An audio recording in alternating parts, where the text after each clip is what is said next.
Bismillahirrahmanirrahim. Assalamu alaikum and a very good morning to all of you. Let's begin our class with this dua.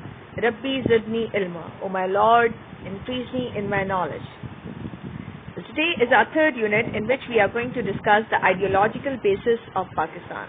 In our previous class, we ended our class with the ideologies of the great thinker of the East, Dr. Allama Muhammad Iqbal. Today we are going to discuss the ideology of Pakistan in the light of the statements of Quaid-e-Azam, the father of the nation, Muhammad Ali Jinnah. Well, let's begin. The first slide actually puts the light on his views. It says that Quaid-e-Azam's views on the ideology of Pakistan were very clear. He was very clear in his idea that why do we need a separate country.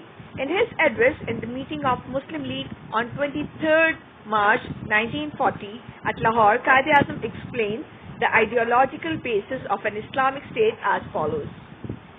He said, Hinduism and Islam are not merely two religions, but they are two separate social systems. It would be a dream to think that Hindus and Muslims will form a common nation. I want to make it clear that both the nations belong to two different civilizations and the foundation of these two civilizations is on such philosophies which are opposed to each other. Well, this address of Quaid-e-Azam became so famous in the history of Pakistan, and that day is marked as you can say like that was the first day on which we kept the first brick of this new country. 23rd March, as you know, that we celebrate as Pakistan Day every year. In this, he gave the clear idea of the two-nation theory, that we are not only two nations, we are two different philosophies. The basics of our religion are totally opposite to each other. In January 1941, Quaid-e-Azam elaborated the separate status of the Muslim nation by saying, India had never been a single country or a nation. The issue of subcontinent is international. The differences on culture, social and economic values are of ideological nature, because India has been that land where people from all over the different areas of the world have come and started living. The following words of Quaid-e-Azam sum up the ideology of Pakistan. Pakistan had come into being the day the first non-Muslim was converted into a Muslim in India. Now, the ideology and national character. The following elements shape the national character. Now, being a Pakistani, what kind of character one should have? Let's discuss that. Firm belief in the ideology. What ideology? The ideology of Pakistan. A firm belief in the national ideology contributes positively towards the development. Our ideology stems for Islam. What is the basic of the Pakistani ideology? Islam. Therefore, we should build our character in the light of Islamic values. Commitment. Commitment means devotion with a sense of duty and responsibility. Our character should reflect the highest virtues embodied in the Islamic way of life. Honesty.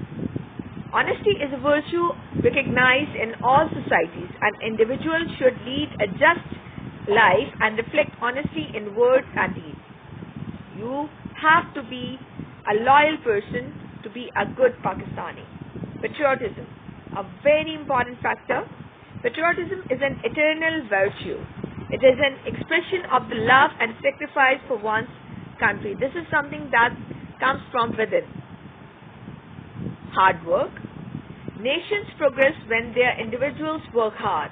This requires sense of duty, commitment to work and honest performance. We have the example of Japan, where the people are so hardworking, and now you can see the position of Japan in the whole world. Why they have succeeded? Because every Japanese over there has to work for his country, and they are so loyal with their country and the ideologies of their country.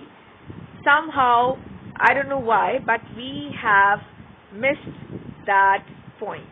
Anyways, let's hope and pray for the best. National interest. The personal character of an individual must reflect the supremacy of national interest in with no compromise on it. Now with this, we come to the end of this topic today, and here you can see the home assignments. There are a few questions that you need to answer, and again the answer you can find from these slides and from your book. State the statements of Quaid-e-Azam on the ideology of Pakistan. What is the role of ideology in building national character? And these are some of the fill in the blanks that you need to answer. The blanks can be filled with appropriate answer by the reference of book. You can read the chapter and you will easily find these answers. I hope you will be able to do this task in the given time. With this, we come to the end of this topic. Allah Hafiz. Take care.